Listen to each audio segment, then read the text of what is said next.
নবীজি সাল্লাল্লাহু আলাইহি ওয়াসাল্লাম এক হাদিসের মধ্যে আসছে, এক জায়গায় তিনি বসেছেন, একটা গোল বৃত্ত এঁকেছেন। বৃত্তের মাঝ থেকে তিনি একটা দাগ ওই বৃত্তের শেষ প্রান্তে নিয়ে লাগায় দিয়েছেন, আর অনেকগুলো দাগ ওই বৃত্তকে ওভারটেক করে বেশি বাহিরে নিয়ে গেছেন।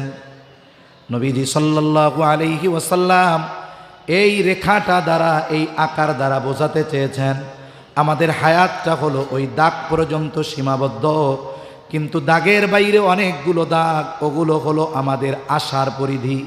আমাদের হায়াত এতটুকু, আশা চাহিদা এত বড়। এজন্য নবীজি বলেন, বনি আদমকে যদি এক জমিন ভর্তি স্বর্ণ দেওয়া হয়, সে আরেক জমিন স্বর্ণ পাওয়ার আশা করবে। নবীজি বলেন, বনি আদমের পেট কবরের মাটি ছাড়া কিছুই ভরতে পারবে না। আলহামদুলিল্লাহ, ঐতিহ্যবাহী ঢাকা সাভার আশুলিয়া টঙ্গাবাড়ি আলোকিত শ্রমিক কাফেলা ও এলাকাবাসীর উদ্যোগে দ্বিতীয় বার্ষিক ওয়াজ মাহফিলের সম্মানিত শ্রদ্ধেয় সভাপতি, প্রধান অতিথি, বিশেষ অতিথিবৃন্দ সহ সম্মানিত শ্রদ্ধেয় উলামায়ে কেরাম, সামনে উপস্থিত মুরব্বিয়ানে কেরাম, সমবয়সী যুবক বন্ধু, স্নেহের ছোট ভাই, মাইকের আওয়াজ যত দূরে যায় নিজ নিজ স্থানে অবস্থানরতা সম্মানিতা শ্রদ্ধেয়া মা ও বোন, আল্লাহ তাআলার দরবারে অগণিত শুকর যে মহান মালিক হায়াতে বরকত দিয়ে সুস্থ রেখে তার মহান হুকুম মাগরিবের নামাজের পর হাজারো মানুষের মধ্য থেকে যাচাই বাছাই করে এই দিনই মজমায় আসবার, বসবার, কিছু কথা বলবার এবং শ্রবণ করবার সুযোগ যে মহান মানিব দান করেছেন, সে মহান মানিবকে খুশি করার জন্য মহব্বতের সাথে অন্তর থেকে জবান খুলে কালিমাতুশ শুকর পাঠ করি, আলহামদুলিল্লাহ। অগণিত দুরুদ ও সালাম সৈয়দুল আম্বিয়া, আশরাফুল আম্বিয়া, খাতামুল আম্বিয়া, ইমামুল মুরসালিন, রহমাতুল্লিল আলামিন, মুহাম্মাদুর রাসূলুল্লাহ সাল্লাল্লাহু আলাইহি ওয়াসাল্লামের উপর আমি আপনাদের খেদমতে পবিত্র কোরআনুল করিমের একটি আয়াত ও রসূল আকরাম সাল্লাল্লাহু আলাইহি ওয়াসাল্লামের অগণিত হাদিস থেকে একটি হাদিস পাঠ করেছি। আল্লাহ তাআলার কাছে তৌফিক চাই, আল্লাহ তাআলা কিছু কথা বলার তৌফিক দেন, যে কথাগুলো আমাদের সবার দুনিয়া এবং আখিরাতের জন্য কল্যাণকর হয়। সকলে জবান খুলে বলি আমিন। সম্মানিত উপস্থিতি, আমরা সবাই জানি রজব মাস চলতেছে। ইতিমধ্যে রজব মাসের 20 তারিখ শুরু হয়ে গেছে সূর্যাস্তের সাথে সাথে। রজব মাস এমন একটি মাস, যেই মাসটাকে আল্লাহ তাআলা কোরআনুল কারীমে আমাদের জানিয়ে দিয়েছেন যে সম্মানিত মাস সমূহের একটি মাস হলো এই রজব মাস। আল্লাহ তাআলা জানায় দেন, আসমান জমিন সৃষ্টি থেকে নিয়ে মাস 12টা, এর মধ্যে 4টি মাস হলো সম্মানিত মাস। মিনহা আরবাআতুন হুরুম, এর মধ্যে 4টি মাস হলো সম্মানিত মাস। এটা আল্লাহ কর্তৃক সুনির্ধারিত। এই মাসগুলোর মধ্যে আল্লাহ তাআলার পক্ষ থেকে সবচাইতে বড় নির্দেশ হলো ফালা তাযলিমু ফীহিন্না আনফুসাকুম, হারাম মাস সমূহের মধ্যে তোমরা গুনাহ করিও না, নিজেদের উপরে নিজেরা জুলুম করিও না। তার মানে মানুষ নিজের উপরে জুলুম করে গুনাহ করার মাধ্যমে।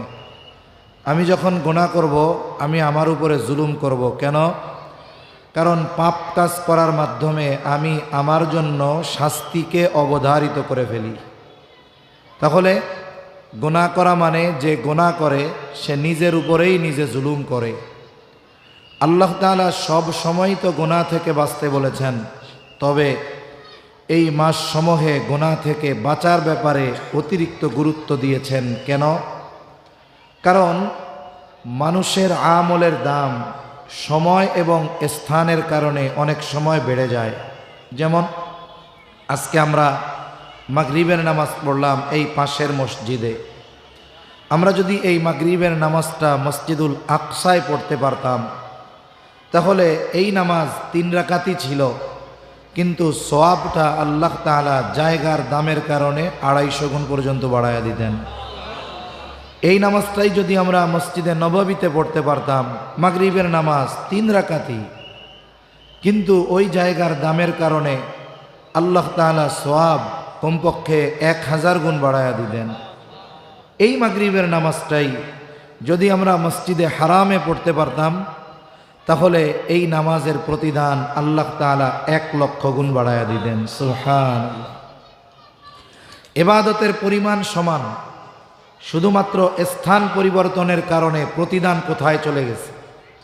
আবার দেখুন, স্বাভাবিক নফল রোজা আমরা রাখি, স্বাভাবিক নফল সিয়াম রাখি, নামাজ পড়ি, কিন্তু বলেন তো, যদি ওই নফল নামাজ শবে কদরের রাতে হয়, স্বাভাবিক সময়ের 2 রাকাত নফল নামাজ আর শবে কদরের 2 রাকাত নফল নামাজ এক না?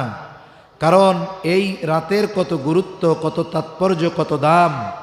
আল্লাহ তাআলা বলেন, লাইলাতুল কদরি খায়রুম মিন আলফি শাহর। লাইলাতুল কদর 1000 মাসের চাইতে উত্তম একটি রজনী। যেই মাস সমূহে লাইলাতুল কদর নাই, এই রকম 1000 মাসের চাইতে একটা রাতের দাম এত বেশি। সুবহানাল্লাহ। তাহলে স্থান আর জায়গার কারণে ইবাদতের দাম বাড়ে। অনুরূপভাবে পাপ তো পাপ, ওই পাপও করার ক্ষেত্রে যদি সময় আর কিছু স্থানের কারণে ওই পাপের শাস্তির মাত্রাও বাড়ে। যেমন সব সময় পাপ যেটা সেটা পাপ, স্বাভাবিক বিষয়। অনেকের বদ অভ্যাস আছে, সিগারেট খাওয়া, ধূমপান করা, মন্দ একটা কাজ। চায়ের দোকানে করতেছে, আমরা দেখতেছি, কিছু বলি না, কিন্তু কোনো ধূমপায়ী যদি মসজিদের মধ্যে এসে ধূমপান করে, কি করবেন? এটা সহ্য করবেন? একটা পাপ চলতেছে রাস্তায়, বলেন তো এই পাপটা যদি মসজিদের মধ্যে হয়, একই পাপ, বাইরে হচ্ছে একরকম গুরুত্ব আমরা দেই, কিন্তু যখনই এটা মসজিদের মধ্যে হয়, এটাকে আমরা সর্বোচ্চ জঘন্য অন্যায় বলে সাব্যস্ত করি, ঠিক কিনা? অনুরূপভাবে কেউ এমনি সময় পাপ করে, এটা এক বিষয়, করতেছে, পাপ তো পাপ, কিন্তু যদি শবে কদর, শবে বরাতের রাত্রেও পাপ করে, আমরা কি বলি? কত বড় জালেম দেখছ, শবে কদরের রাত, শবে বরাতের রাত, আজকে রাতটাও পাপ ছাড়লো না, কত বড় জঘন্য পাপী এটা। তাহলে পাপ তো সব সময় করা নিষেধ, তবে এই মাস সমূহে, এই মাসগুলো সম্মানিত মাস হওয়ার কারণে আল্লাহ তাআলা গুরুত্ব দিয়ে বলেছেন, ফালা তাযলিমু ফীহিন্না আনফুসাকুম। এই মাস সমূহে তোমরা পাপ করার মাধ্যমে নিজেদের উপরে নিজেরা জুলুম করিও না।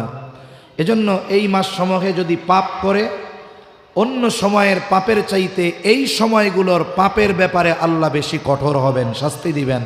অনুরূপভাবে আশা করা যায় অন্য সময়ে নেক আমল করে আমরা সওয়াব পাইতাম, এই সময়গুলোতে যদি পাপ বাদ দিয়ে নেকের কাজ বেশি করি, আশা করা যায় আল্লাহ তাআলা যদি চান প্রতিদানও বাড়ায়া দিতে পারেন।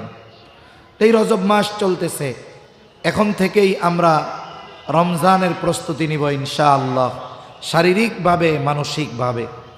তা আমি যে আয়াতখানা আপনাদের খেদমতে তিলাওয়াত করেছি, এই আয়াতের মধ্যে আল্লাহ সুবহানাহু ওয়া তাআলা 2টি শর্তের আলোকে জান্নাতুল ফেরদাউসের মেহমান হওয়ার দাওয়াত দিয়েছেন।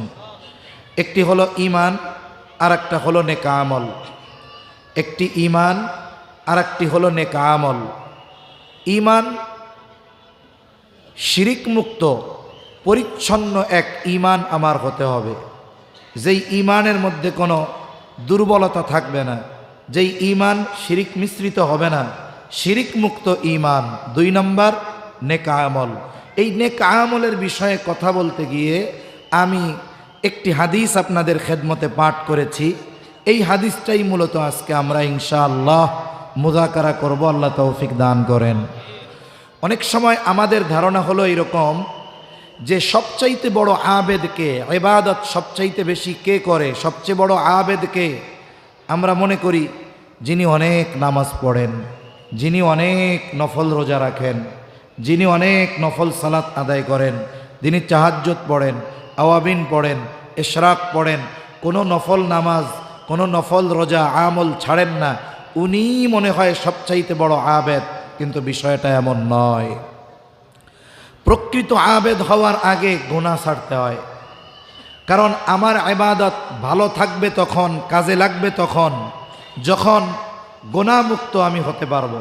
বলুন তো, একটা পাত্রের মধ্যে যদি পচা কোনো জিনিস থাকে, পচা জিনিস, এই পাত্রটার মধ্যে যদি আমি বাংলাদেশের সবচাইতে গরুর খাঁটি দুধ এনে ওই পাত্রের মধ্যে রাখি, বলেন তো দুধ ভালো, কিন্তু পাত্রের মধ্যে ময়লা থাকার কারণে ওই দুধ ভালো থাকবে না নষ্ট হয়ে যাবে?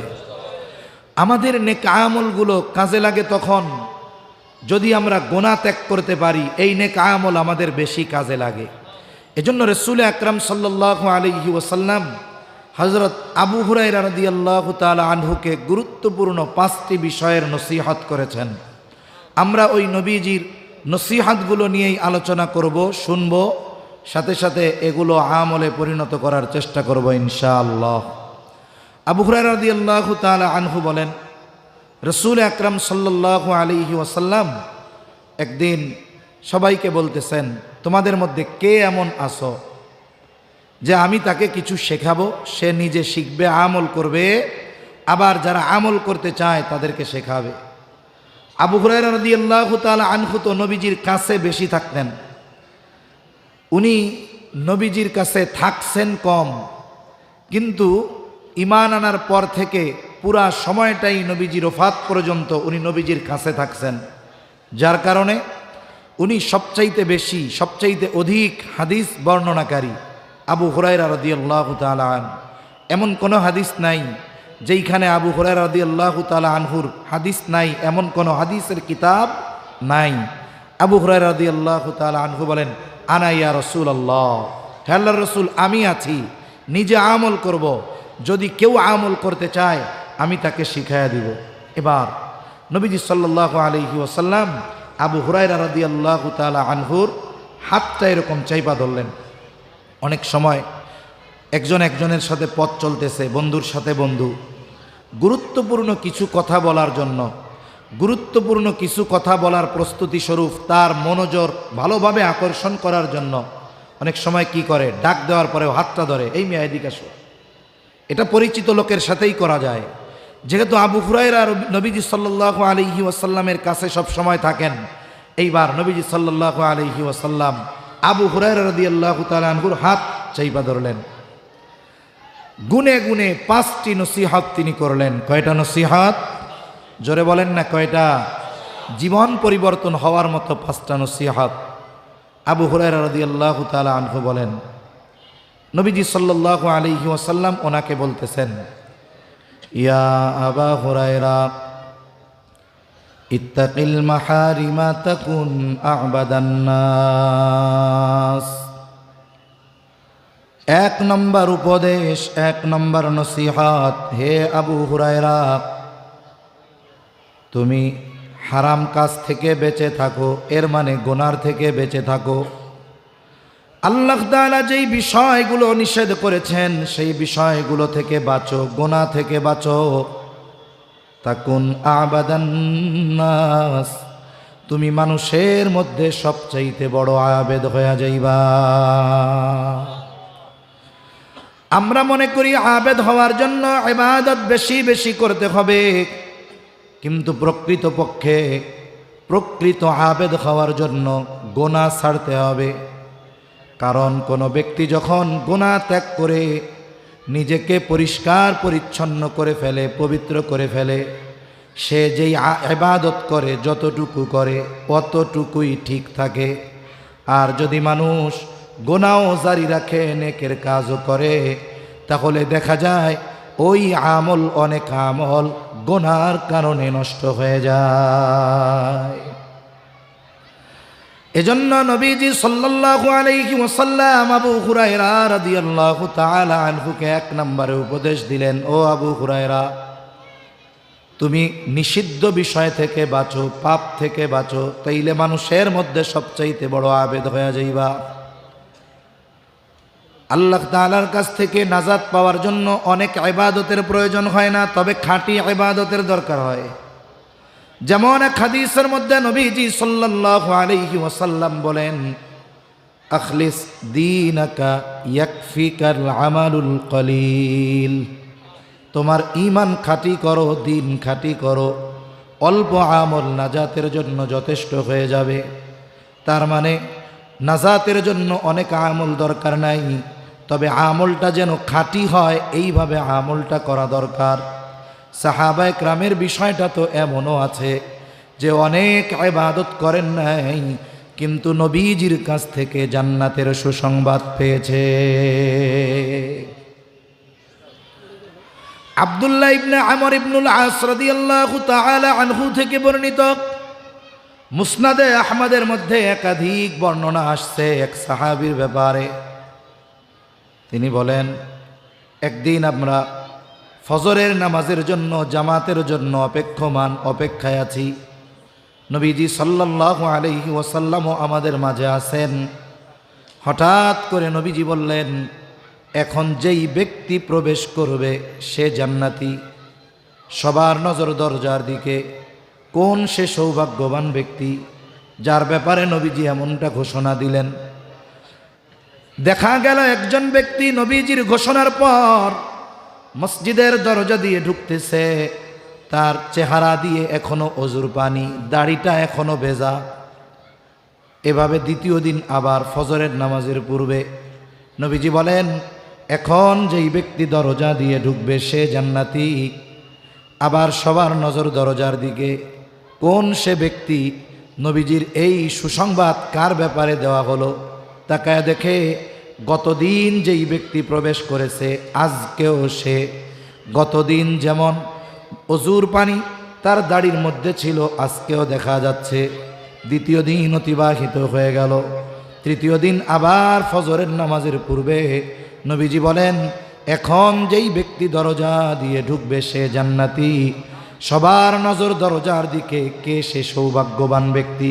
দেখা গেল গত 2 দিন যেই ব্যক্তি যেই অবস্থায় ঢুকেছিল আজকেও একই ব্যক্তি একই অবস্থায় দরজা দিয়ে ঢুকছে। মুসনাদে আহমদের মধ্যে কয়েকটা বর্ণনা আসছে এই বিষয়টা নিয়ে, কয়েকটা সনদে বর্ণনাটা আসছে। বর্ণনার আলোকে বোঝা যায় ওই ব্যক্তি ছিলেন হযরত সাদ রাদিয়াল্লাহু তাআলা। এক ব্যক্তির ব্যাপারে পরপর 3 দিন ঘোষণা। আব্দুল্লাহ ইবনে আমর ইবনুল আস উনি চিন্তা করলেন, নিশ্চয়ই কোনো স্পেশাল আমল আছে যেই আমলের কারণে নবীজি তার ব্যাপারে এই ঘোষণা দিয়েছেন। তার স্পেশাল আমলটা কি জানা দরকার, দেখা দরকার। এবার তিনি গিয়ে ওই ব্যক্তিকে বলতেছেন, ভাই আমি আপনার বাড়িতে একটু রাত্রি যাপন করতে চাই। খাবার দাবার দেওয়া লাগবে না, শুধু রাত্রি যাপন করব। উদ্দেশ্য হলো সারা রাত জেগে থেকে দেখবে কোন আমলটা সে স্পেশাল করে। কারণ অধিকাংশ মানুষ তার স্পেশাল ইবাদতগুলো করে অধিক রাত্রিতে। রাতের শেষ প্রহরে ঘুম থেকে উঠবে, আল্লাহকে ডাকবে। নেককার বান্দারা নেক কাজও গভীর রাত্রে করে, চোর কিন্তু চুরিও গভীর রাত্রে করে, ডাকাতও কিন্তু মোটামুটি ডাকাতি গভীর রাত্রেই করে। এখন ওনার উদ্দেশ্য হলো উনি দেখবে কি আমলটা করে। ওনাকে আর এক ঘরে থাকতে দেওয়া হলো। ওনার চোখে তো ঘুম নাই, কারণ উনি দেখবে এই ব্যক্তি কোন আমল করে। দেখলো এশার নামাজের পর তিনি একটু পরে বাতিটা নিভায়া ঘুমায় পড়লেন। চিন্তা করতেছে এই বুঝি ঘুম থেকে উঠবে আর তার স্পেশাল আমল শুরু করবে। এইভাবে অপেক্ষা করতে করতে একটা সময় ফজর হয়ে গেল। আজকে রাত্রিতে সে আর ঘুম থেকে উঠে নাই। আজানের পর ঘুম থেকে উঠলো, অজু করলো, এরপরে প্রস্তুতি নিয়ে মসজিদের দিকে চলে গেল। প্রথম দিন সারা রাত জেগে থেকে তার থেকে কোনো ইবাদতের দৃশ্য দেখা গেল না। চিন্তা করতেছে হয়তোবা কোনো কারণবশত আজকে বাদ গেছে, আর একদিন থাকি। এবার আবার রাত্রি যাপনের অনুমতি, বলে হ্যাঁ থাকো। আজকেও সারা রাত সজাগ। দেখা গেল আল্লাহর বান্দা এশার নামাজ পড়ে ঘুমিয়ে যায়, আর যখন ফজরের আজান দেয় তখন ঘুম থেকে উঠে। চিন্তা করে, কালকেও কোনো আমল দেখলাম না, আজকেও কোনো আমল দেখলাম না, তাইলে আর একদিন থাকি। কারণ কোনো মানুষ যদি ধারাবাহিক কোনো আমল করে, এই আমলটা সহজে সে পরপর 3 দিন ইচ্ছা করে বাদ দিতে পারে না, সে দেয়ও না। এটা তার আদাত, তার অভ্যাসের সাথে যায় না। যেমন শেখুল হাদিস জাকারিয়া রহমাতুল্লাহ আলাই, ওনার অভ্যাস ছিল দিনের কিছু সময়ে উনি লিখতেন, লেখালেখি করতেন। ওনার এই নিয়ম, কোনো ব্যক্তি যদি আসতো, মেহমান আসতো, ওনার নিয়মের কোনো তারতম্য ঘটতো না। তবে উনিই বলেন, শৈখুল ইসলাম হুসাইন আহমদ মাদানী রহমাতুল্লাহ আলাইহি যখন ওনার কাছে আসতেন, তখন ওনার নিয়মের ব্যত্যয় ঘটতো, ওনার সম্মানে কিছু বলতেন না। কিন্তু হুসাইন আহমদ মাদানী রহমাতুল্লাহ আলাইহি ওনাকে ভালো মতো বুঝতেন। একদিন এই লেখার সময় উনি আসছে, কথা বলতেছে, আর জাকারিয়া রহমাতুল্লাহ আলাই ওনার লেখার টাইম চলে যাইতেছে। ওনার মধ্যে একটা অস্থিরতা কাজ করতেছে যে আজকে আমার কিছু লেখালেখি ছুটে যাবে। ওনার চেহারার মধ্যে পেরেশানির ছাপ। হুসাইন আহমদ মাদানী রহমাতুল্লাহ আলাইহি বুঝতে পারলেন কোনো সমস্যা। তখন বলতেছে, হজরত, আমি দৈনিক এই সময়ে কিছুটা লেখালেখি করি, আজকে তো একেবারেই হলো না, এজন্য অস্থির লাগতেছে, আমি একটু আমার লেখার ঘর থেকে আসতেছি। তা উনি গেলেন, কয়েকটা শব্দ লেখা আবার চলে আসলেন। তার মানে কি, এই কাজটা উনি কন্টিনিউ করেন, ধারাবাহিকভাবে করেন, এজন্য একদিন ছুটে যাচ্ছে, এতে ওনার মধ্যে অস্থিরতা কাজ করতেছে। তাহলে কোনো ব্যক্তি নেই যেই নেক আমল ধারাবাহিকভাবে করে, পরপর 3 দিন ছুটে যেতে পারে না। এইবার তিনি 3য় দিনও রাত্রি যাপন করলেন, কিন্তু অবস্থা বিগত 2 দিনের মতো। এশার নামাজ পড়ে ঘুমায়, আর ফজরের আজান দিলে ঘুম থেকে উঠে নামাজের জন্য প্রস্তুতি নেয়। আজকে আর তিনি নিজের থামায় রাখতে পারলেন না। এবার তিনি নিজের থেকেই প্রশ্ন করতেছে, ভাই, পরপর 3টা রাত তোমার বাড়িতে অবস্থান করা এমনটা নয় যে আমার থাকার জায়গা নাই, তবে আমি একটা বিশেষ উদ্দেশ্যে তোমার বাড়িতে রাত্রি যাপন করেছি। উদ্দেশ্যটা ছিল একটা বিষয় জানার। এর আগে পরপর 3 দিন ফজরের নামাজের পূর্বে নবীজি সাল্লাল্লাহু আলাইহি ওয়াসাল্লাম ঘোষণা করলেন, এখন যেই ব্যক্তি দরজা দিয়ে ঢুকবে সে জান্নাতি।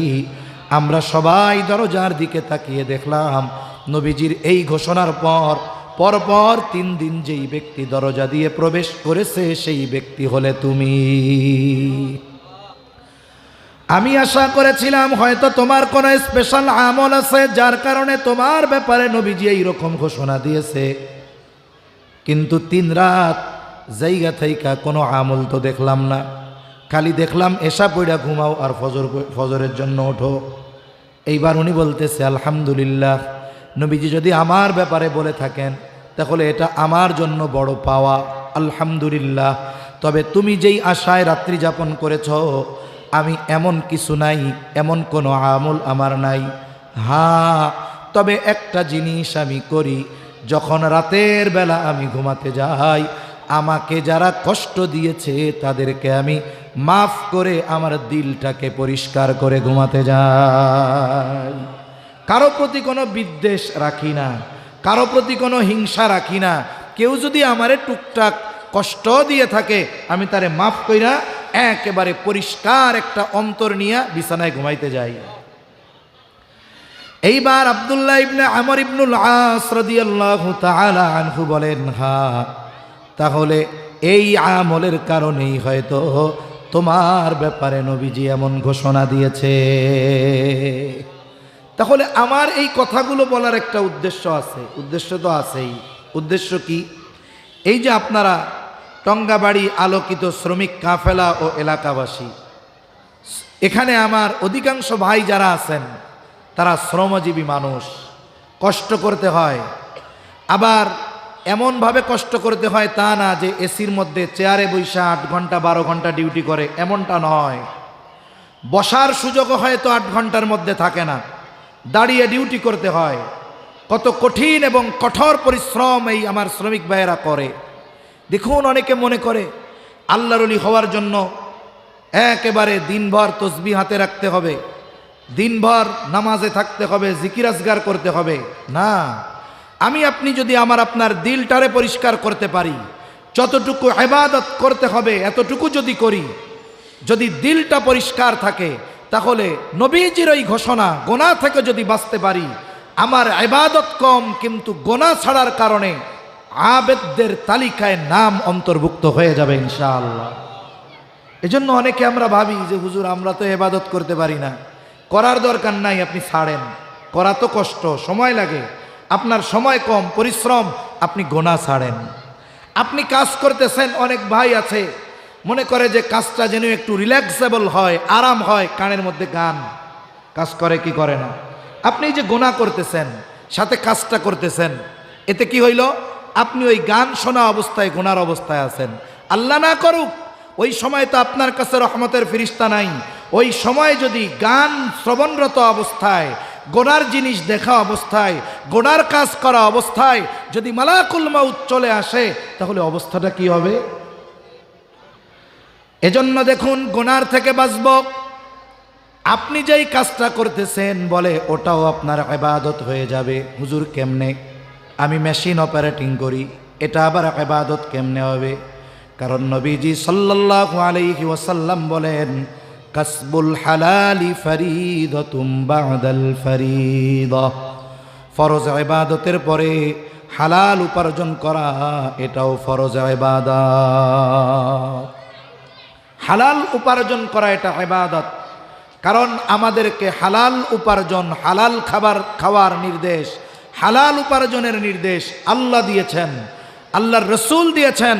এজন্য হালাল উপার্জন, হালাল খাবার এটা ইবাদত। যদি আমি ঠিকমতো 5 ওয়াক্ত নামাজ পড়ি, একজন ব্যক্তি ফজরের নামাজ পড়ে বের হলো, এখন তার জীবন উপকরণ অর্জনের দরকার, রিজিকের জন্য কর্ম করা দরকার।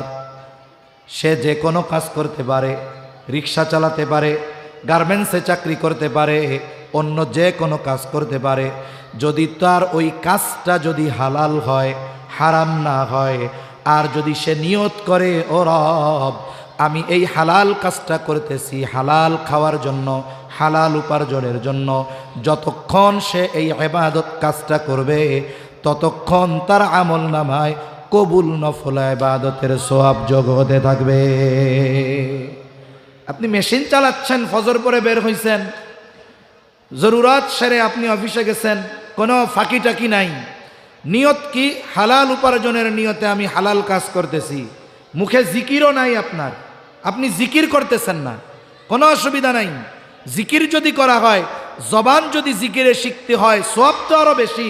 কিন্তু আপনি চালাচ্ছেন মেশিন, আপনার উদ্দেশ্য কি? হালাল কর্ম, হালাল উপার্জন। বলে মেশিন চালাবেন কিন্তু আমল নামায় সওয়াব যোগ হতে থাকবে। এজন্য আমাদের অনেক ভাই মনে করে, অনেকে মনে করে যে হুজুর তাহাজ্জুদ পড়তে পারি না, বুজুর্গ কেমনে হব? আরে ভাই, গোনাহ ছাড়েন, আগে গোনাহ ছাড়েন। যতটুকু করা দরকার না করলেই নয়, অতটুকু করেন, দেখা যাবে এতেই আল্লাহর কাছে প্রিয় হওয়া যাবে। নবীজি সাল্লাল্লাহু আলাইহি ওয়াসাল্লামের কাছে 2 জন মহিলার খবর আসছে। একজনের ব্যাপারে বলা হলো, ইয়া রাসূলুল্লাহ সাল্লাল্লাহু আলাইহি ওয়াসাল্লাম, একজন মহিলা এমন কোনো আমল নাই যে সে করে না, একেবারে 5 ওয়াক্ত নামাজ, ওয়াজিব, সুন্নাতে মুআক্কাদা, নফল যা আছে সব নামাজ পড়ে, তাসবিহ তাহলিল জিকির আজগার কোনো কিছু তার বাদ যায় না। সারাটা দিন জবান তার জিকির দ্বারা সিক্ত থাকে। এক কথায় যতক্ষণ সজাগ থাকে, সুযোগ থাকলেই আমলের সময়টা কাটায়া দেয়। তবে আমল অনেক করে, তবে একটা সমস্যা, সে তার প্রতিবেশীর সাথে একটু খারাপ ব্যবহার করে, মানুষের সাথে একটু খারাপ আচরণ করে। আর একজন মহিলা অনেক আমল করে না, বলে যতটুকু না করলেই নয় এর বেশি করে না। তার মানে ফরজ, ওয়াজিব, সুন্নাতে মুআক্কাদা এতটুকু করে, 1.5 ঘন্টা ইবাদত করে, কিন্তু তার একটা অভ্যাস, সে মানুষের সাথে ভালো ব্যবহার করে। ইয়া রাসূলুল্লাহ, এই 2 মহিলার মধ্যে কোন মহিলা উত্তম? নবীজি ওই ইবাদত বেশি করনে ওয়ালির কথা বলেন নাই, বরং নবীজি বলেন ওই মহিলা উত্তম যে মানুষের সাথে ভালো ব্যবহার করে। তাইলে আমরা যদি মনে করি, আমি যদি কেউ তাহাজ্জুদ পড়ে অনেক ইবাদত করে, আমার তাকে নিরুৎসাহিত করা উদ্দেশ্য নয়, বরং যারা কষ্ট করে এগুলো করতে না পেরে অনেক সময় আক্ষেপ করে যে আমি মনে হয় আল্লাহর প্রিয় বান্দা হইতে পারবো না, আমি ওই মানুষগুলোকে একটু আশার কথা শোনাচ্ছি যে আপনি পারতেছেন না, হতাশ হয়েন না, আপনি যতটুকু পারেন ওইটুক তো করেন, তবে গুনাহ ছাড়েন। দেখুন অনেক ইবাদত করে খারাপ আচরণের কারণে উত্তম হতে পারে নাই, অথচ ইবাদত যতটুকু দরকার ততটুকু করেছে, কিন্তু মানুষের সাথে ভালো ব্যবহারের মাধ্যমে সে আল্লাহর কাছে প্রিয় হয়ে গেছে। সুবহান। তাহলে নবীজি সাল্লাল্লাহু আলাইহি ওয়াসাল্লাম বলেন, ইত্তাকিল মাহারিমা তাকুন আবাদান নাস।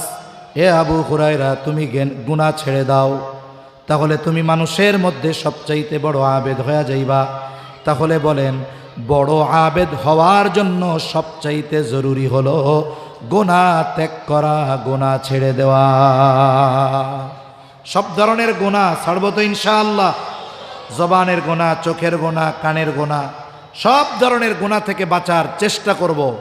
আমি যদি চেষ্টা করি, আমাকে গুনাহ থেকে বাঁচার মতো তৌফিক হিম্মত যিনি দিবেন তিনি কে? তবে আমার চেষ্টায় কোনো ত্রুটি থাকতে পারবে না। আল্লাহ আমাদেরকে সকল প্রকারের গুনাহ থেকে বেঁচে থাকার তৌফিক দান করেন। 2 নাম্বার, নবীজি সাল্লাল্লাহু আলাইহি ওয়াসাল্লাম বলেন, ও আবু হুরায়রা, ওয়া আরদা বিমা কসামাল্লাহু লাকা তাকুন আগনান নাস। এই দুনিয়াতে সবাই ধনী হইতে চায়, ধনী। আসল ধনীকে? আসল ধনী তো আল্লাহ, তো ধনী। আল্লাহুল গনিয়্যু ওয়া আনতুমুল ফুকারা। আমরা সবাই ফকির, আল্লাহ গনি। তবে এই দুনিয়ায়ও আমরা একটু ধনী হইতে চাই, কিন্তু আসল ধনীকে? নবীজি সাল্লাল্লাহু আলাইহি ওয়াসাল্লাম বলেন, আল গিনা গিনান নাফস। অন্তরের ধনী হলো প্রকৃত ধনী। আর জাগতিক সিস্টেমে ধনী মূলত সে যার কোনো ঋণ নাই, মাত্রাতিরিক্ত চাহিদা নাই, সে হলো ধনী। যার মাত্রাতিরিক্ত চাহিদা আছে আর ঋণ আছে, মানুষ যদি চাহিদাকে কন্ট্রোল না করতে পারে তাহলে সে প্রকৃতপক্ষে ধনী হইতে পারে না, তখন শুধু তার চাহিদা থাকে। যেমন অনেক সময় অনেকের ক্ষেত্রে আমরা এরকম শুনি, মনে করেন একজন সে একটা ইন্টারভিউ দিছে, ইন্টারভিউতে কি দিছে, সে একজন সফল ব্যবসায়ী, সে একটা ইন্টারভিউ দিছে, বোঝানোর জন্য বলতেছি। ইন্টারভিউতে সে এক সময় বলছে, বাংলাদেশের অনেক ধনী আছে এরকম, তাদের জীবনী আছে। সে বলতেছে, আমি এই শহরে 100টা টাকা নিয়ে আসছিলাম। কি করছেন? বলে, আমি কোনো মতে একটা ফ্যাক্টরিতে চাকরি নিয়েছি, ওই জায়গায় 5 বছর চাকরি করছি, কিছু টাকা জমাইছি, এরপরে ওইটা দিয়ে আমি নিজেই 2টা মেশিন কিনছি, এরপরে 5 বছরের পরে আমি নিজে আবার এগুলো থেকে টাকা জমাইয়া মোটামুটি একটা শেড ভাড়া নিয়া 50টা মেশিন দিয়া একটা ছোট ফ্যাক্টরি বানাইছি।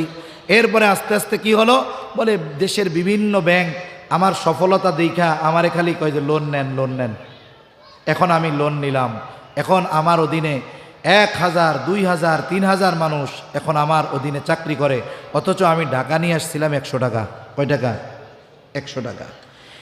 এইরকম কোটিপতি মানুষ, এনাকেও যদি গিয়ে জিজ্ঞাসা করেন কি খবর, ব্যবসা কেমন চলতেছে, কেমন আছেন, কয় না ভালো নাই, শেষ। অথচ নিয়ে আসছিল কয়শো টাকা? 100 টাকা। তাহলে উনি নিজে বলতেছে যে ওনার কিচ্ছু নাই, সব শেষ। আবার দেখা যাবে কি, অনেকে আছে তার অ্যাসেট যত টাকার তার চাইতে বেশি ঋণ আছে তার ব্যাংকে। তার অ্যাসেট মনে করেন 5000 কোটি টাকার, ও ব্যাংক থেকে ঋণ নিয়ে বসতে 10,000 কোটি টাকা। উনি কিন্তু বড় লোক। আসলে কি এটা ধনী না ঋণী? তাহলে যার ঋণ আছে সে ধনী না, যার চাহিদার সীমাবদ্ধতা নাই সে ধনী না। প্রকৃত ধনীকে? প্রকৃত ধনী হলো সে, তার জন্য আল্লাহ যতটুকু বরাদ্দ রেখেছে ওইটুকুতে যে সন্তুষ্ট থাকে, প্রকৃত ধনী হলো সে। নাইলে আমাদের চাহিদা এত, জীবনে আমরা ধনী হইতে পারবো না। নবীজি সাল্লাল্লাহু আলাইহি ওয়াসাল্লাম এক হাদিসের মধ্যে আসছে, এক জায়গায় তিনি বসেছেন, একটা গোল বৃত্ত এঁকেছেন, বৃত্তের মাঝ থেকে তিনি একটা দাগ ওই বৃত্তের শেষ প্রান্তে নিয়ে লাগাইয়া দিছেন, আর অনেকগুলো দাগ ওই বৃত্তকে ওভারটেক করে বেশি বাহিরে নিয়ে গেছেন। নবীজি সাল্লাল্লাহু আলাইহি ওয়াসাল্লাম এই রেখাটা দ্বারা, এই আকার দ্বারা বোঝাতে চেয়েছেন আমাদের হায়াতটা হলো ওই দাগ পর্যন্ত সীমাবদ্ধ, কিন্তু দাগের বাইরে অনেকগুলো দাগ, ওগুলো হলো আমাদের আশার পরিধি। আমাদের হায়াত এতটুকু, আশা চাহিদা এত বড়। এজন্য নবীজি বলেন, বনি আদমকে যদি এক জমিন ভর্তি স্বর্ণ দেওয়া হয়, সে আরেক জমিন স্বর্ণ পাওয়ার আশা করবে। নবীজি বলেন, বনি আদমের পেট কবরের মাটি ছাড়া কিছুই ভরতে পারবে না। মনে করেন আমি মনে করতেছি এখন আমার যা আছে তার চাইতে আর একটু থাকলে মনে হয় আমার আর কিছু লাগবে না, বলে আমার যখন ওইটা হবে তখন আর একটু বাড়বে। আমি মাঝে মধ্যে বলি, হাদিসের মধ্যেও আসছে একটা বর্ণনা যে মানুষ সব সময় তার নিচের দিকে নজর দিবে, উপরের দিকে নজর দিলে কিন্তু সব শেষ। একজনের 2 তলা বাড়ি আছে, এই এলাকায় একজন 2 তলা বাড়ি বানাইছে, সুন্দর 2 তলা বাড়ি। আশেপাশে যে বাড়িগুলো, এগুলো টিনের ঘর, কারো অন্যান্য ইসের ঘর, বা কারো 1 তলা। বলেন তো এখন আমি 2 তলার মালিক যদি নিচের তলায় নিচের দিকে তাকাই, তাইলে আমারে সবচাইতে বড় ধনী মনে হবে, তাই না? এখন আমার পাশে আর একজন 20 তলা বিল্ডিং দিছে, কয় তলা? এখন আমার 2 তলা, এর মধ্যে সব কিছু আছে, আধুনিক ব্যবস্থাপনা আছে, সব আছে মনে করেন।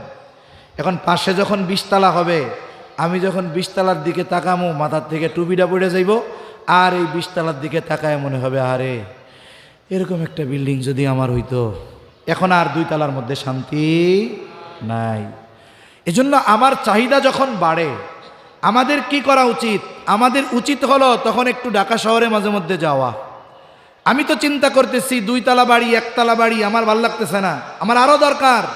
আমি যখন ফুটপাতে দেখব ওই শীতের মধ্যে কম্বল নাই, লুঙ্গিটারে গায়ে দিয়ে পা মোড়া দিয়ে এরকম শুয়ে আছে, এগুলো যখন দেখব আর চিন্তা করব, তখন মনে হবে আলহামদুলিল্লাহ, আল্লাহ আমারে অনেক ভালো রাখছে। এজন্য আমরা যদি আমাদের থেকে অবস্থান থেকে উপরের দিকে তাকাই, তাহলে শান্তি নাই। আর আল্লাহ যা দিছে এর ব্যাপারে যদি আমি সন্তুষ্ট থাকি, আল্লাহ আমার জন্য যা নির্ধারণ করেছেন আমি যদি খুশি থাকি, আমার যদি ঋণ না থাকে, আমার যদি মাত্রাতিরিক্ত চাহিদা না থাকে, আমার চেয়ে ধনী দুনিয়ায় আর কেউ আছে? কোটিপতিদের জিজ্ঞাসা করেন, সবার কোটি কোটি টাকা ঋণ খেলাপি, তাইলে এরা ধনী হইল কেমনি? ধনী তো সে যার ঋণ নাই, আর যতটুকু পায় ততটুকুতে যে সন্তুষ্ট, এ হলো প্রকৃত ধনী। শুনুন, আল্লাহর তরফ থেকে সবচাইতে বড় পাওয়াগুলোর মধ্যে একটি পাওয়া হলো স্বল্পে তুষ্টতা। স্বল্পে তুষ্টতা, যেমন কোরআনুল কারীমে হায়াতে তাইয়্যিবার ব্যাখ্যা আসছে। আল্লাহ তাআলা এক আয়াতের মধ্যে বলেন, মান আমিলা সালিহাম মিন যাকারিন আও উনসা ওয়া হুয়া মুমিন ফালানুহইয়ান্নাহু হায়াতান তাইয়্যিবা। আল্লাহ তাআলা বলেন, যেই নারী অথবা পুরুষ আমলে সালেহ করে আর সে মুমিন, আল্লাহ তাআলা এই ধরনের নারী পুরুষদেরকে 2 ধরনের পুরস্কার দেওয়ার ঘোষণা দিয়েছেন। এক ধরনের পুরস্কার দুনিয়ায়, দুনিয়ার পুরস্কার কি? আল্লাহ তাআলা বলেন, ফালানুহইয়ান্নাহু হায়াতান তাইয়্যিবা। ওই ধরনের নারী পুরুষকে হায়াতে তাইয়্যিবা তথা পবিত্র জীবন যিনি দিবেন তিনি কে? এই পবিত্র জীবনের ব্যাখ্যায় আসছে, পবিত্র জীবন হলো শান্তিময় পবিত্র এক জীবন, যেই জীবনে শান্তি আছে, অপবিত্রতা নাই। শান্তি আছে, অপবিত্রতা নাই। শান্তি অন্তরের সাথে সম্পৃক্ত, সুখ আসবাবের সাথে সম্পৃক্ত। মনে করেন গরম লাগতেছে একজনের, গরম লাগলে কি চালায়? ফ্যান। ফ্যানটা কি বলে? এটা গরম নিবারণে, একটু সুখের জন্য, রিল্যাক্সের জন্য। এখন ফ্যানেও যায় না, যার একটু টাকা আছে সে কি লাগায়? এয়ার কন্ডিশন লাগায়। এখন তার এয়ার কন্ডিশনে গা ঠান্ডা হবে, কিন্তু বলেন তো ওই লোকটার ছেলেটা যদি মাদকাসক্ত হয়, ওই লোকটার স্ত্রী যদি বদ্দিন হয়, মেয়েটা যদি পাপাচারে লিপ্ত হয়, এসির ঠান্ডা গা ঠান্ডা করবে কিন্তু অন্তর ঠান্ডা করতে পারবে না। তাহলে এই যে সুখ আসবাবের সাথে সম্পৃক্ত, শান্তি হৃদয়ের সাথে সম্পৃক্ত। আরেকজন বাবা, সে চাকরি করে, কষ্ট করে, রিক্সা চালায়, অল্প বেতন পায়, চাকরি করে। এখন তার ছেলে আছে দুইটা নেককার, অথবা ধরেন হাফেজ, আলেম, স্ত্রী খুব ভালো পর্দানিসীন, দিনদার, সেও মোটামুটি দিনের উপরে চলে। বলেন তো, ওনার বাড়ি এসি নাই, অনেক ডেকোরেশন করা সুন্দর বাসাও নয়, ফ্যানও নাই, কিন্তু গরম লাগে, শীতেও কষ্ট হয়, কিন্তু অন্তরে শান্তি আছে না নাই?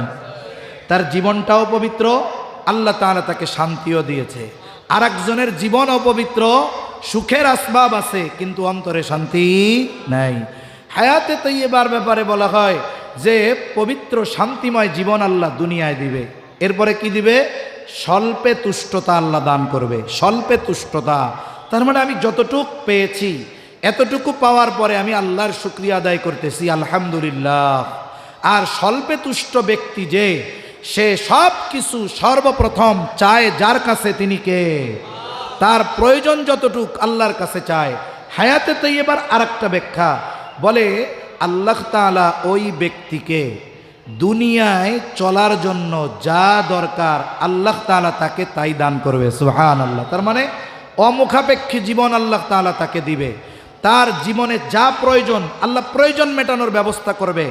মানুষের কাছে হাত পাতাবে না, তার হাত শুধু একজনের কাছেই পাতবে, চাইবে, তিনি কে? আল্লাহ। তাহলে নবীজি বলেন, ওয়া আরদা বিমা কসামাল্লাহু লাকা তাকুন আগনান নাস। আমার জন্য কতটুকু রিজিক, আমার তকদিরে কতটুকু রিজিক, এটা দুনিয়ার কেউ বন্টন করে না। বন্টন করে কে?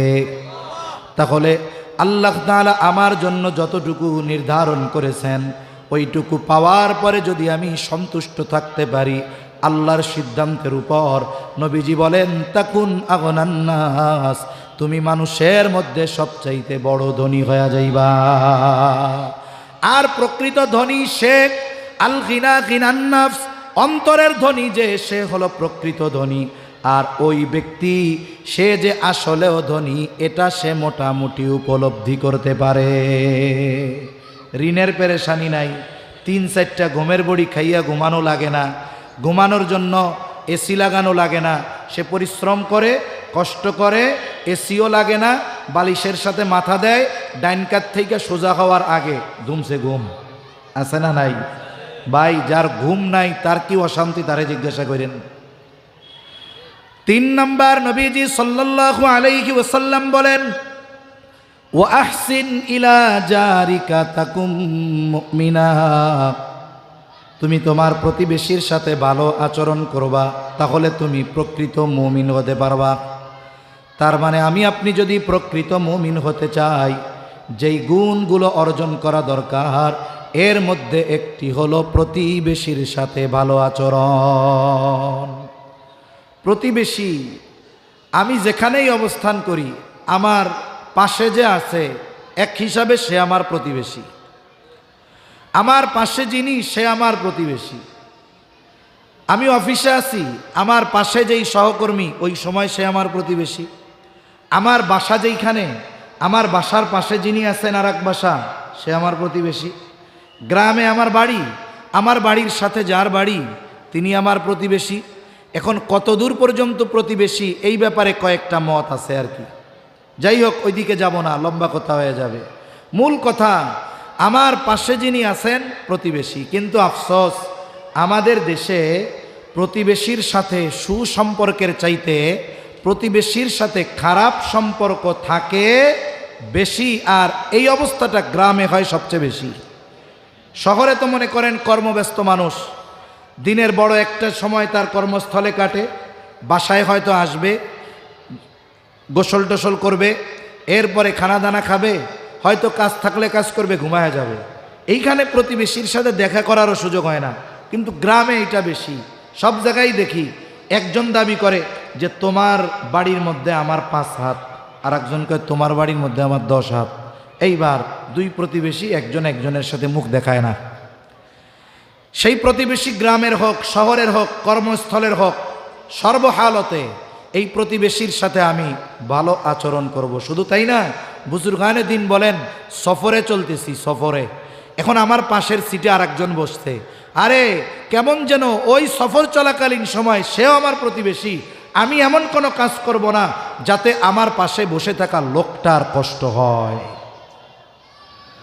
প্রতিবেশীর সাথে ভালো আচরণের ব্যাপারে নবীজি কতটা গুরুত্ব দিয়েছেন। নবীজি সাল্লাল্লাহু আলাইহি ওয়াসাল্লাম বলেন, আউসিনি জিবরিলু বিল জার হাত্তা যানানতু আন্নাহু সাইওয়ারিসাহু। নবীজি সাল্লাল্লাহু আলাইহি ওয়াসাল্লাম বলেন, জিবরাইল আমাকে প্রতিবেশীর হকের ব্যাপারে এত গুরুত্ব দিচ্ছিল, আমি মনে করেছিলাম হয়তো প্রতিবেশীকে ওয়ারিশ বানায়া দেওয়া হবে। প্রতিবেশী সে যদি অমুসলিম হয় তারও আমার উপরে হক আছে।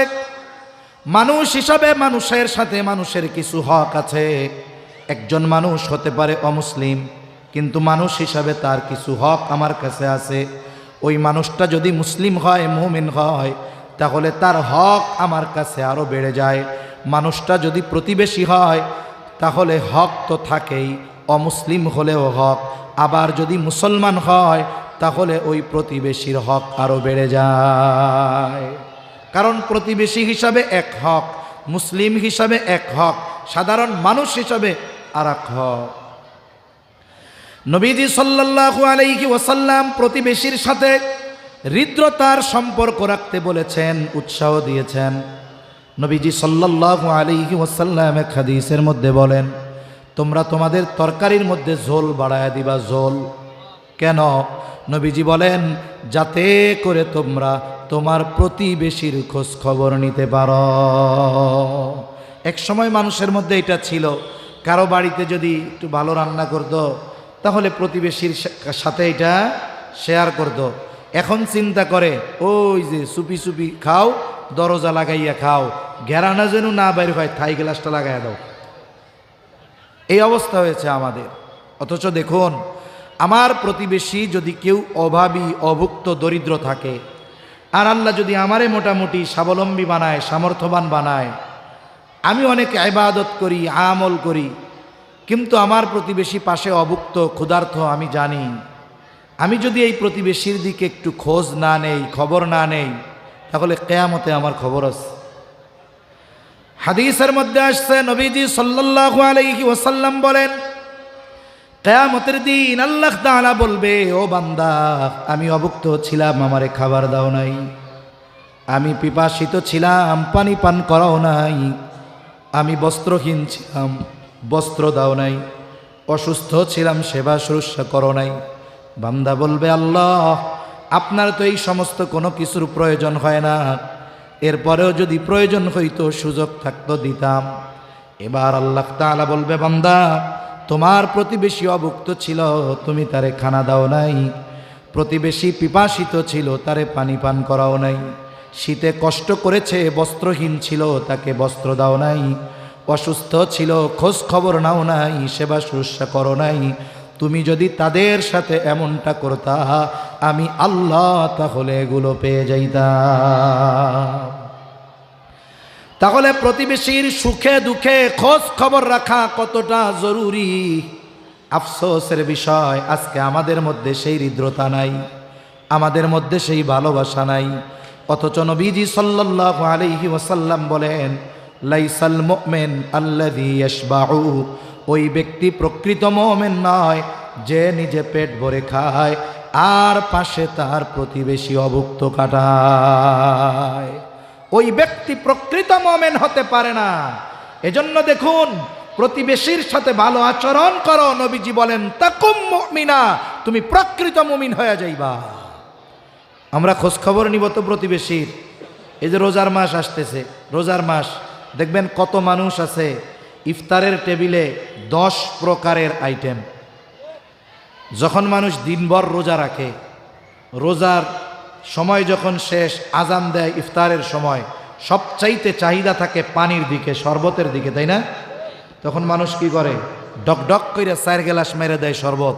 বলে 10 আইটেম যে আছে, পানি খাওয়ার পর 10 আইটেম থেকে একটাও ও আর খাইতে পারবে না, কারণ পানি দিয়ে পেট ভরে ফেলছে। কিন্তু চোখ এমন এক জিনিস, ওইটারে সারা দুনিয়া দিয়াও ভরানো যায় না। সামনে যখন দেখে সব আছে, দেখে যে হায় রে তরমুজ নাই, আফসোসের ঠেলায় শেষ। হ্যাঁ রে আল্লাহ রে, তরমুজটা নাই রে। 10 প্রকার সামনে আছে, শুক্রিয়া নাই, 1 প্রকার তরমুজ নাই, আফসোসে শেষ। উনি এত আইটেম সামনে নিয়ে অপেক্ষা করতেছে রোজা রাখবে, ইফতার করবে, অথচ ওনার পাশে প্রতিবেশী ওই সেহরির সময় রান্না করা গরম ভাতে পানি দিয়ে রাখছিল, ওইটাতে পানি দিয়ে রাখছে, তরকারি নাই, কিচ্ছু নাই, একটা মরিচ পুড়ায় বৈশা আছে, পেঁয়াজ নিয়ে লবণ নিয়ে আজান দিবে আর উনি ইফতার করবে।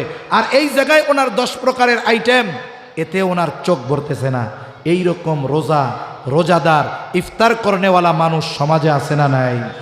খবরদার, এমনি সময় তো খেয়াল রাখবো, রোজার সময় এই বিষয়টা আরো একটু বেশি করব। ভাই আমার যদি সম্ভব হয়, আল্লাহ যদি সামর্থ্য দেয়, একা না পারি, 10 জন মিলে 2 জন মানুষের গোটা রোজার মাসের ইফতারের জন্য, সাহারির জন্য যতটুকু দরকার আমি আপনি কিনে দিব, এতে কি হবে? আরে ভাই আমি কর্মব্যস্ত, আমল করতে পারি না, ওই লোকটা আমি তারে দিলাম, কিচ্ছু বলার দরকার নাই। আমাদের অভ্যাস কি জানেন? আমাদের অভ্যাস হইল আমরা দান কইরা যারে দান করি এর কাছে দোয়া চাই। কি বলি? ধরেন দোয়া করেন। আপনি যদি এর কাছেই দোয়া চান তাহলে আল্লাহর কাছে কি নিবেন? সেজন্য বুজুর্গানে দিন বলেন, কাউকে কোনো কিছু দিয়ে তার থেকে কোনো কিছু আশা করা যাবে না, দোয়াটাও চাওয়ার দরকার নেই। কারণ আমি দিছি আল্লাহর খুশির জন্য, আল্লাহকে সন্তুষ্ট করার জন্য। ও আমার জন্য কি দোয়া করবে, তার চাইতে আল্লাহ যদি দেয় আমাকে অগণিত দিবে, ঠিক কিনা বলেন? এই জন্য আমরা চেষ্টা করব। আমি একজন একা একটা পরিবারের 2-3 জন মানুষের খরচ দিতে পারবো না, সামর্থ্য নাই।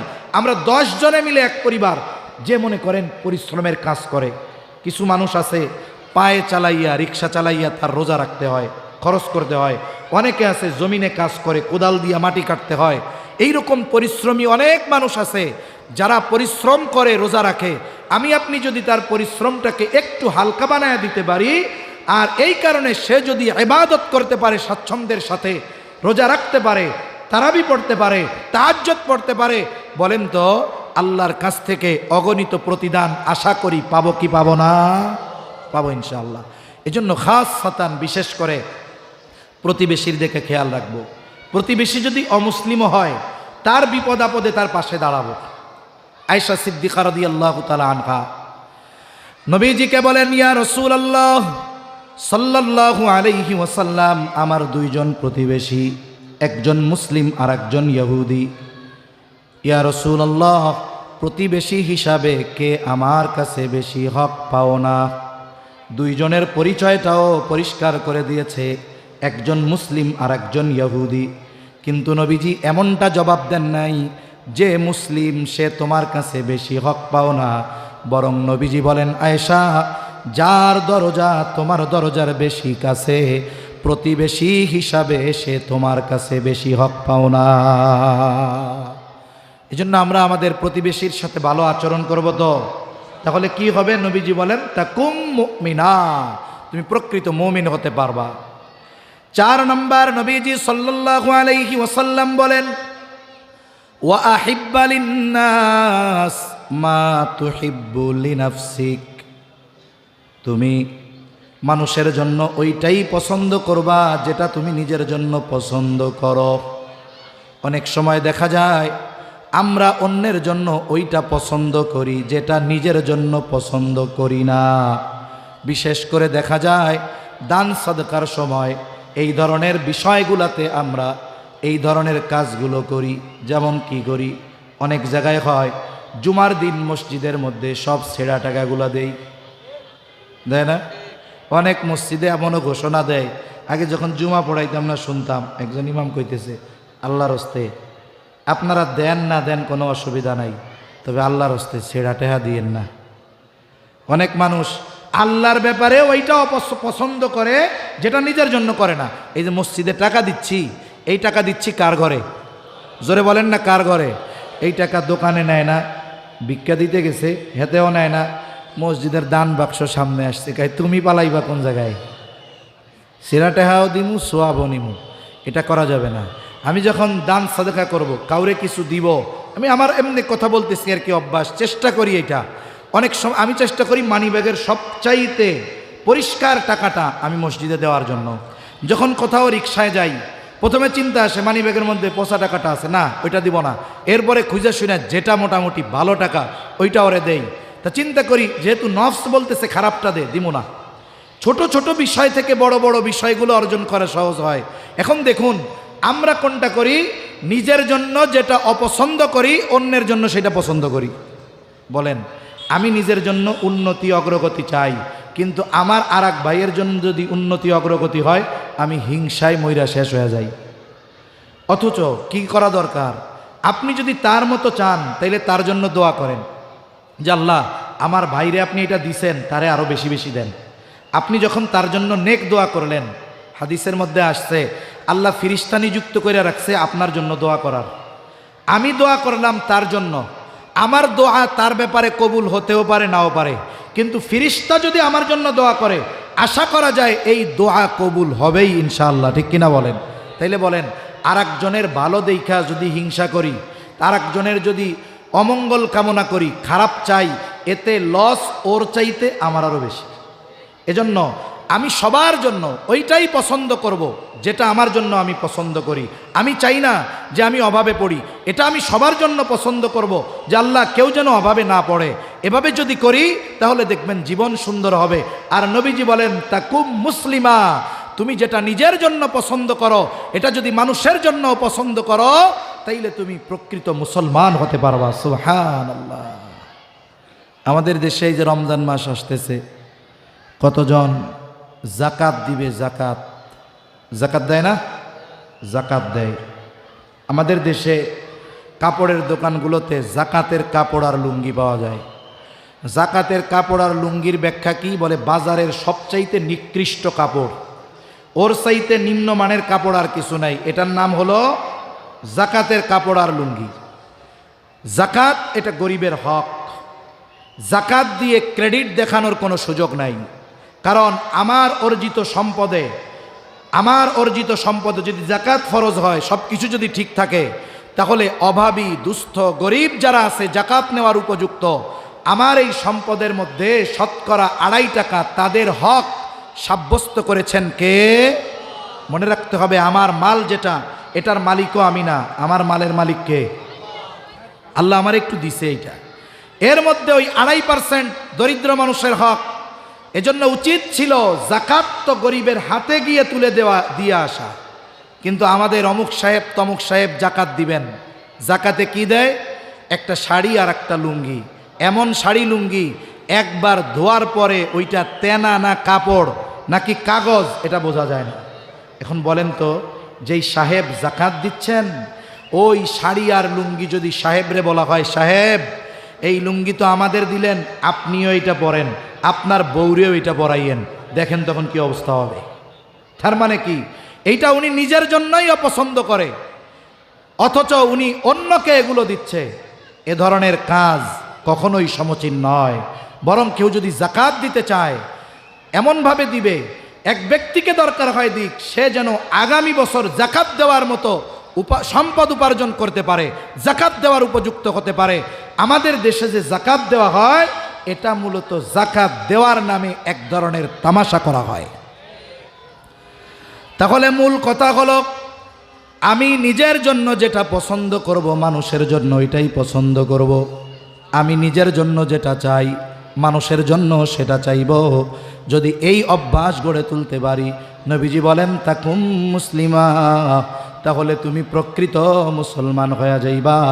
শেষ কথা 5 নম্বর, নবীজি বলেন ওয়ালা তুকসিরিয যাহিকা ফাইন্না কাসরাতায যাহিকি তুমিতুল কলব।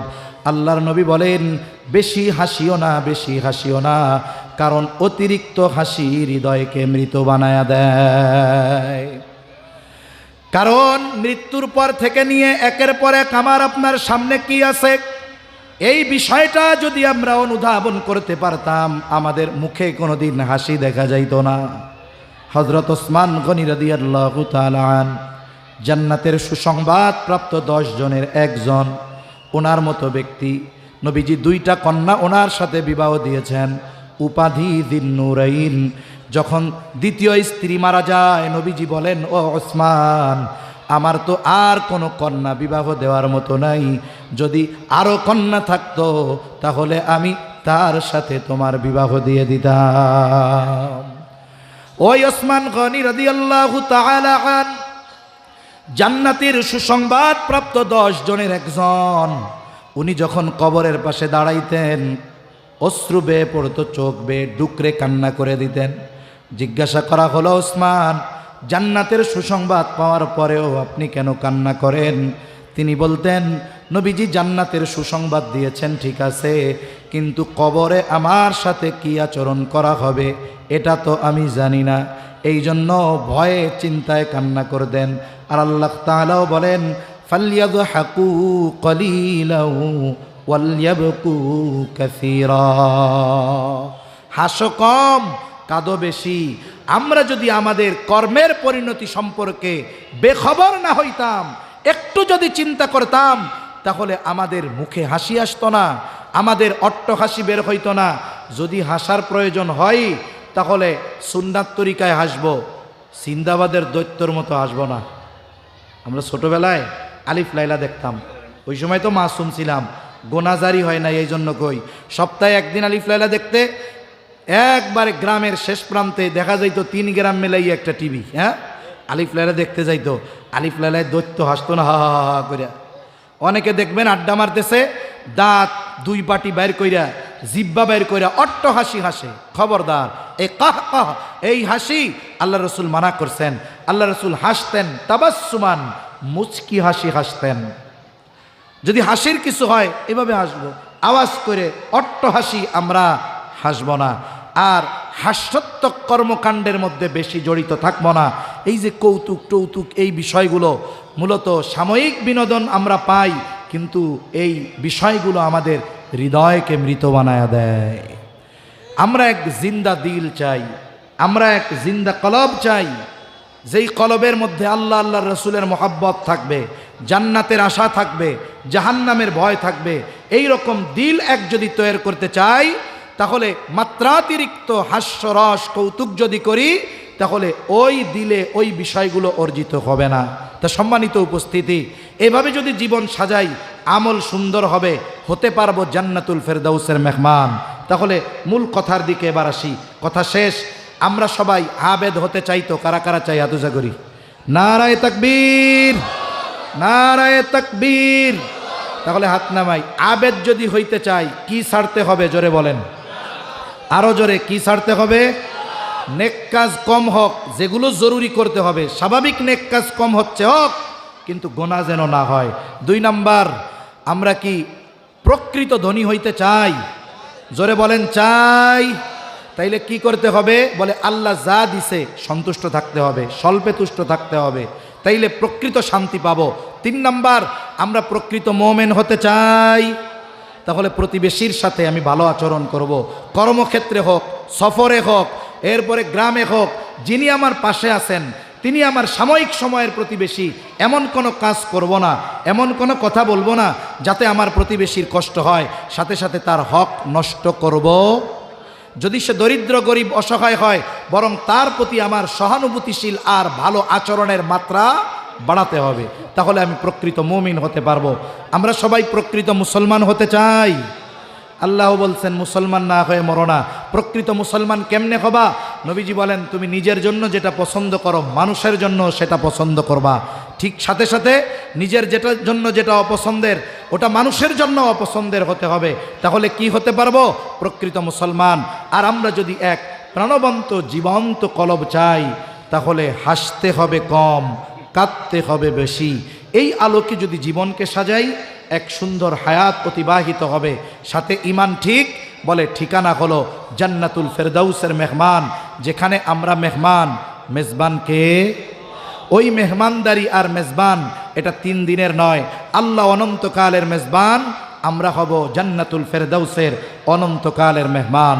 আল্লাহ সুবহানাহু ওয়া তাআলা আমাদের সবাইকে নবীজির এই সুন্দর নসিহতগুলোর আলোকে আমাদের জীবনকে সুসজ্জিত করার তৌফিক আল্লাহ দান করেন। সকলে বলি আমিন। ওয়া আখিরু দাওয়ানা আনিল হামদুলিল্লাহ।